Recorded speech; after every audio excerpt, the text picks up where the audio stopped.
So imagine waking up in the opulent, highly secured quarters of Clarence House, pouring a cup of morning tea, opening the freshly printed Daily Press Dispatch, the exact same document that gets emailed to thousands of journalists across the globe, and discovering that your entire life's work has just been effectively deleted. That is exactly the humiliating, breathtaking reality that Queen Camilla reportedly faced. She didn't find out about her massive institutional demotion behind closed doors in a tearful family meeting. She found out by reading a sterilized corporate press release that completely stripped her of her primary duties. And honestly, the sheer staggering disrespect of that specific detail is the entire story. Forget the lost military patronages for a second. Forget the reshuffled charity titles. The absolute most revealing, terrifying part of this entire palace restructure is the method of delivery. You do not simply forget to pick up the telephone and inform the reigning queen consort that her calendar is being permanently wiped clean. That is never an administrative oversight. That is a highly calculated, ruthlessly executed message. Before we dive into the deeply uncomfortable, explosive details of this internal palace coup, do me a massive favor and hit subscribe to our channel. We decode the PR spin and tell you exactly what is actually happening behind those palace gates. It takes 2 seconds, and it genuinely helps us keep bringing you the truth. Alright, let's get into the mechanics of this betrayal. According to highly placed palace insiders, Camilla's initial reaction wasn't just anger, it was a profound, world-shattering shock. She reportedly looked at her closest aides and expressed a sentiment that perfectly encapsulates her current psychological state. She has spent half a century surviving the absolute worst this institution could throw at her, outlasting every single one of her enemies, only to be taken out by a piece of office paperwork. To truly grasp the sheer gravity of this insult, you have strictly got to look at exactly what Camilla Parker Bowles had to endure to get that crown placed on her head. She was never supposed to be queen. She had absolutely no aristocratic pedigree that rivaled the core Windsor bloodline. She wasn't molded from birth to wave at crowds, and she possessed exactly zero formal media training. For the vast majority of her adult life, she was the one single woman that the British establishment desperately prayed would just vanish into thin air.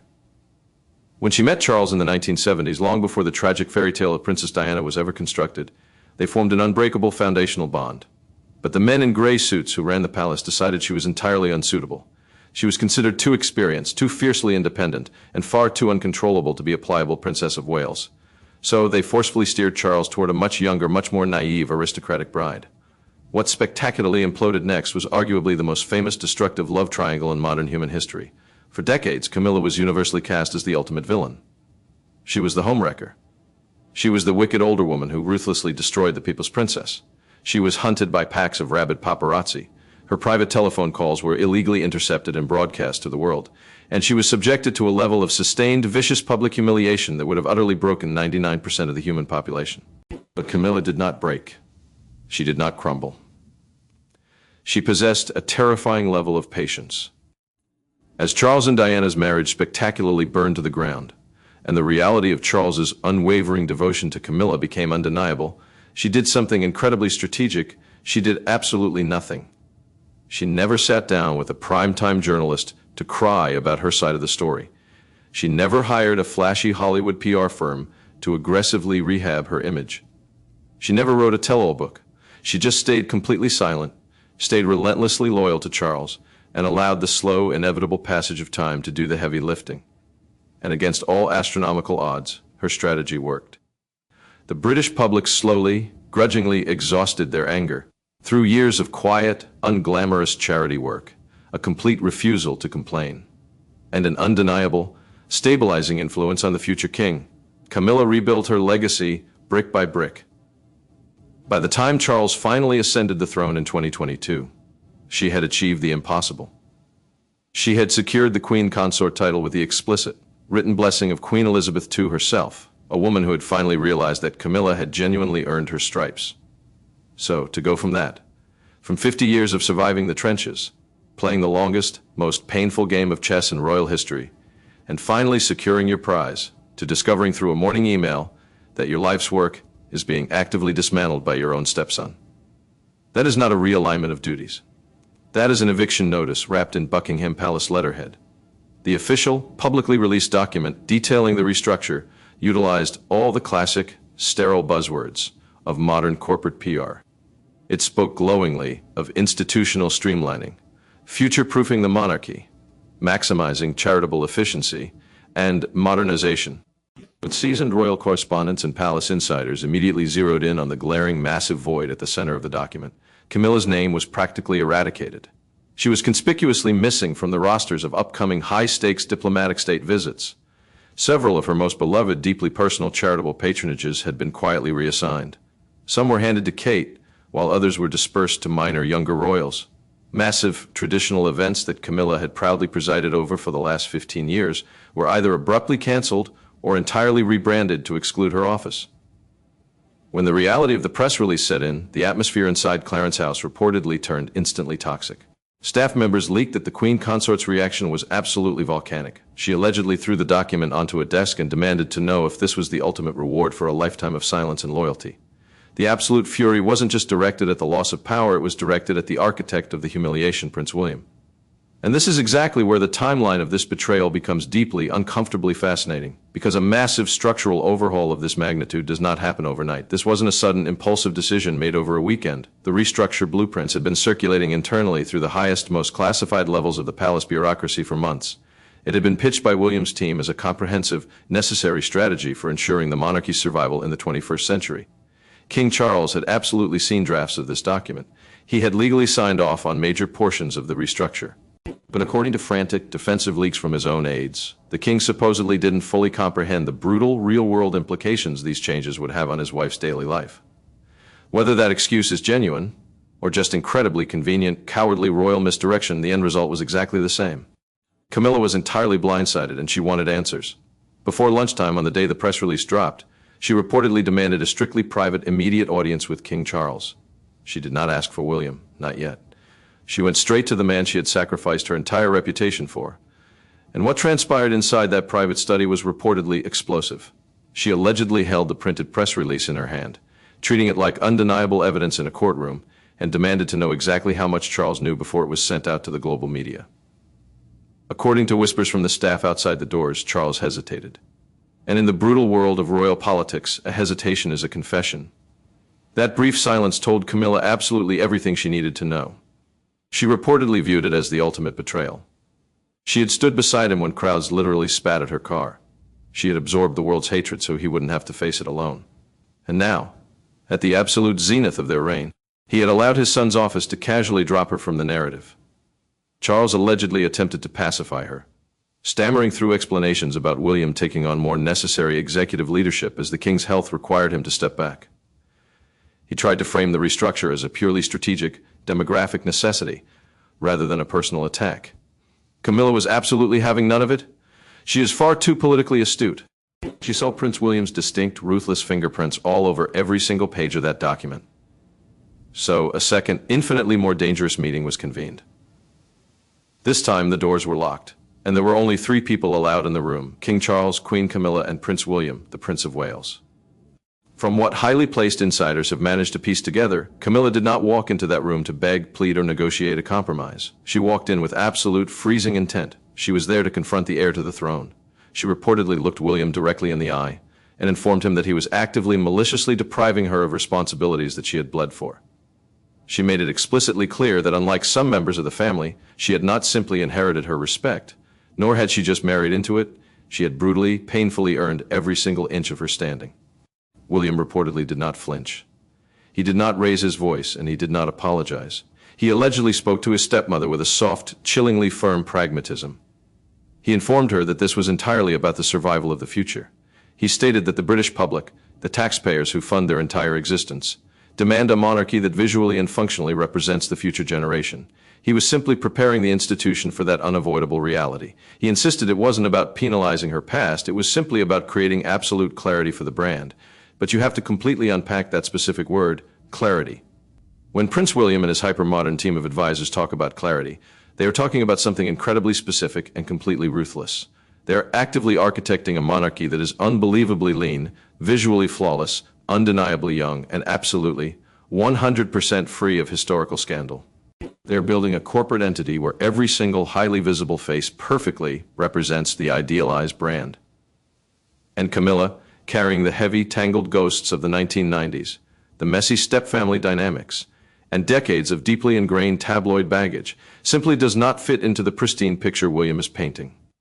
One senior royal source broke it down with brutal honesty to a Sunday paper. Prince William views the ancient British monarchy strictly as a modern corporate business. Each working royal is an asset representing the brand. He desperately wants the brand to be clean, unproblematic, and visually compelling to a younger demographic. Camilla, through absolutely no new fault of her own, simply does not test well in that specific demographic. Therefore, she is being phased out. It is not necessarily born out of personal disrespect or familial hatred. It is born out of a terrifying, icy desire for total control.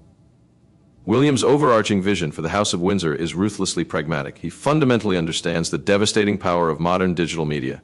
He knows that communicating effectively with the younger generations is the only thing that will keep the anti-monarchy movements at bay. He completely understands that the crown's future is determined entirely by utility and survival, not by sentimental loyalties to the past. So when Camilla allegedly snapped back at him, reminding him that he's not actually the king yet, and warning him that if he expected her to simply vanish quietly into the countryside, he had severely misjudged her, she was naming the exact agonizing dynamic in the room. She was right. William is not the king. Charles is the sovereign. Charles possesses the ultimate final veto power over every single schedule, title, and restructure in that palace. But according to multiple corroborating accounts of that showdown, King Charles sat in his chair looking pale, exhausted, and deeply, emotionally paralyzed. Some aides who witnessed the immediate aftermath muttered in the corridors that the king appeared to have completely, fundamentally lost control of his own court. The meeting reportedly ended without a single resolution. There were absolutely no apologies offered. There was no promise to reverse the humiliating press release. Camilla allegedly stormed out of the room first. William departed second, looking entirely unaffected by the emotional explosion. And according to one specific, haunting detail from a palace staff member, King Charles remained sitting completely alone in that silent room for nearly an hour. It was a specific day the throne officially cracked, the insider explained. It didn't happen on a balcony in front of millions of people. It happened behind closed oak doors, but the structural shift in power was absolute and undeniable. What makes this entire restructure so particularly brutal and so incredibly difficult for Camilla to swallow is exactly how Kate Middleton has been weaponized and positioned throughout this entire transition. While Camilla was actively raging behind closed doors, fighting for her institutional life, Catherine, the Princess of Wales, was rising. And she was rising gracefully, silently, and with terrifying deliberate precision. To the untrained eye of the general public, Kate is simply the loyal, beautiful, endlessly stylish wife of the future king, going about her royal duties with a perfect smile. But high-level insiders at the palace realize exactly what is happening on a strategic level. Kate isn't merely ascending organically. She is being actively, aggressively positioned to eclipse the queen consort.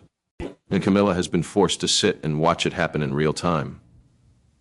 For many years, Camilla had managed to keep Kate at a polite, professional arm's length.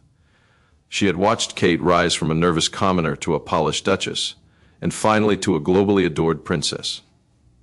Kate was always perfectly composed, always wildly popular, but she had never actively challenged Camilla's ultimate position as the senior woman in the family. But the exact second Charles gained the throne, the entire chessboard flipped. With King Charles increasingly distracted by the exhausting demands of his new post, his ongoing health treatments, and William plunging aggressively deeper into absolute leadership, a massive, undeniable void in daily visibility opened up. Kate filled that void effortlessly. First, there was a highly calculated shift in public engagement strategy. Kate started appearing significantly more frequently on the Daily Circular. She was taking on massive, solo engagements with vastly greater prominence and media backing than ever before. Vital, high-profile charities and arts organizations that were once historically associated with Camilla's name were abruptly, quietly reallocated to the Princess of Wales, always justified under the convenient guise of modernizing the causes for a new generation. Kate's public remarks became noticeably more authoritative. Her wardrobe selections transitioned from accessible fashion to striking, commanding, regal power dressing. Her entire presence became infinitely more purposeful. One senior courtier admitted anonymously that the new energy surrounding Kate is absolutely not an accident. Every single photograph, every released comment, and every orchestrated event is part of a master plan. She is being aggressively promoted by William's office to be the true face of the monarchy. And the global press noticed immediately. The daily headlines subtly, then aggressively shifted. It was no longer Queen Camilla attends. It became Princess Kate leads.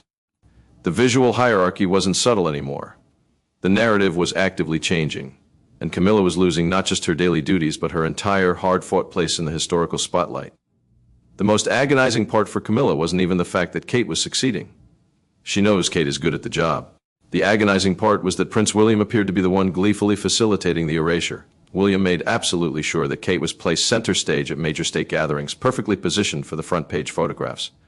He assigned her the highest visibility responsibilities. Every single public move the Prince and Princess of Wales made, from subtle hand-holding to perfectly coordinated family appearances with their children, portrayed an impenetrable wall of unity, youth, and unproblematic strength.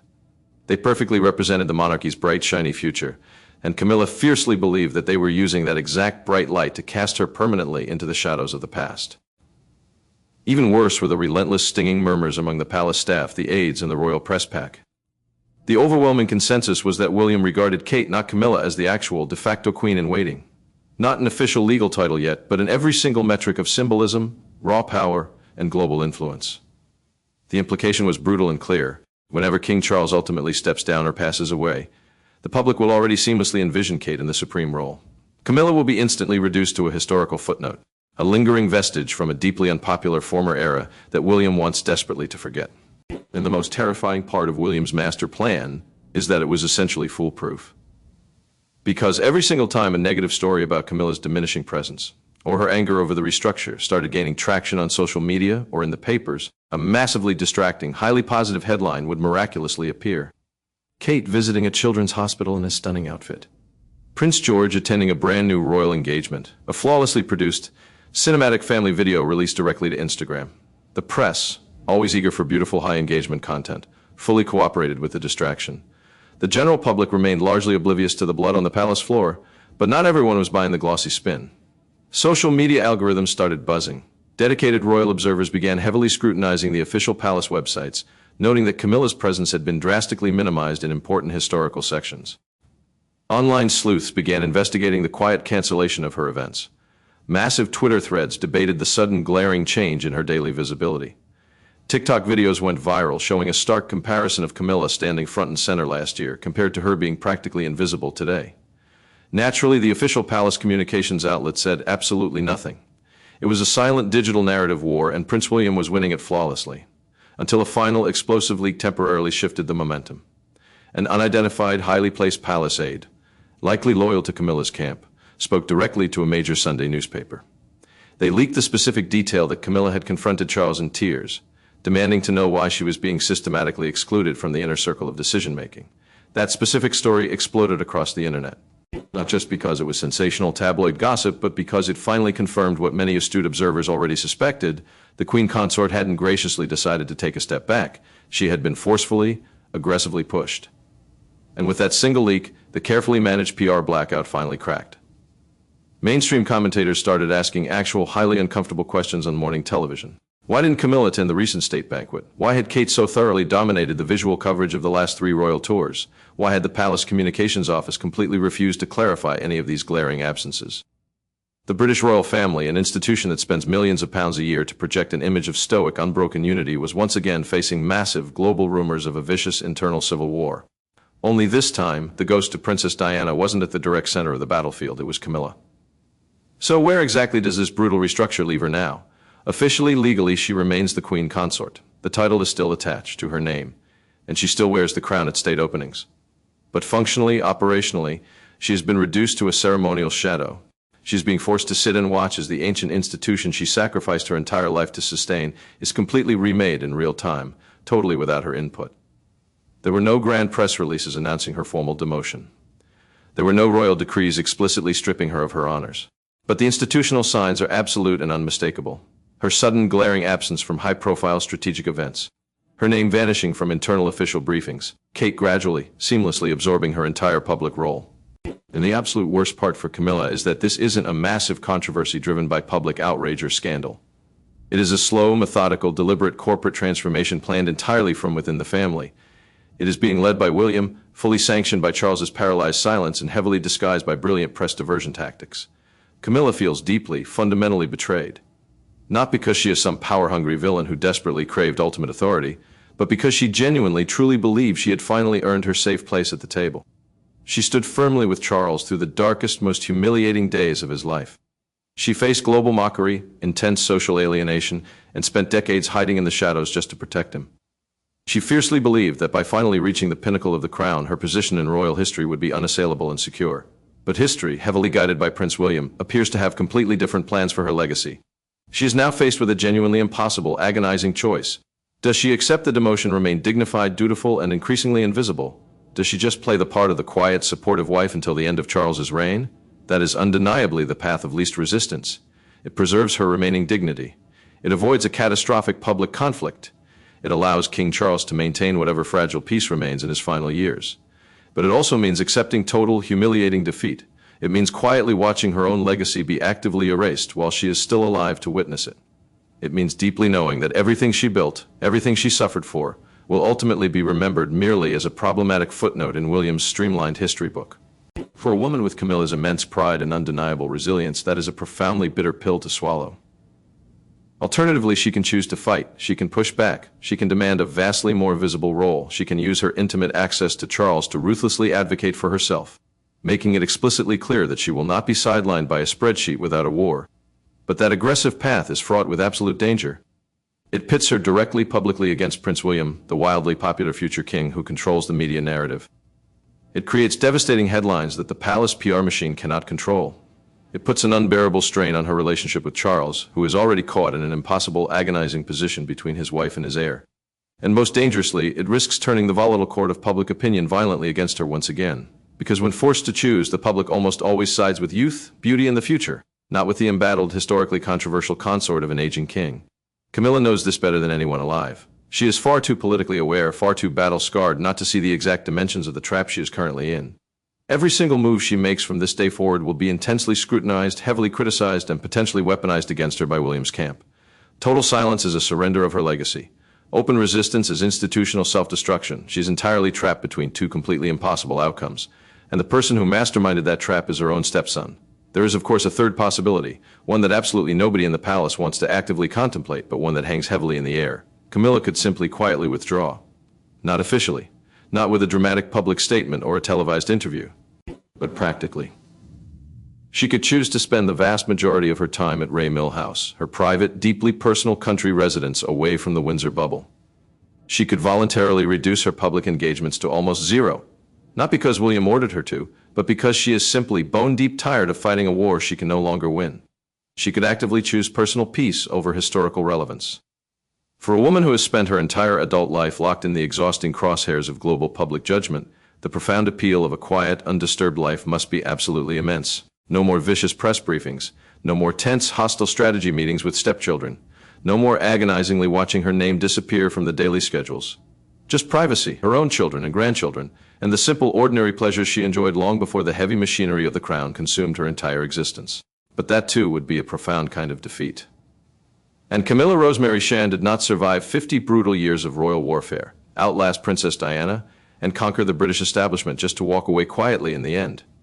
Whatever path she ultimately decides to take, one overarching reality is already incredibly, undeniably clear. The era of Queen Camilla acting as a central, driving, influential figure in the British monarchy is completely over. The restructure has already happened. The patronages have already been permanently reassigned. The media spotlight has definitively moved on. The future of the institution entirely belongs to William and Kate. And they are absolutely not waiting for anyone's permission to claim it.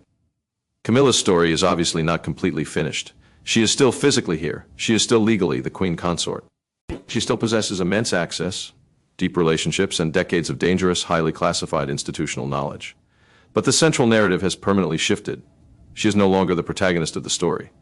She has been forcefully downgraded to a supporting, background character in someone else's reign. And for a fiercely intelligent woman who fought so incredibly hard to be seen, to be respected, and to be acknowledged by the world, that might just be the absolute hardest thing of all to accept. It is not just the loss of executive power, it is the total chilling loss of relevance. It is the devastating realization that after absolutely everything she endured, after all the agonizing waiting, the stoic silence, and the brilliant, careful strategy, the royal story simply moved on without her. And the people holding the pen to write the next chapter didn't even think she deserved a phone call to tell her it was over.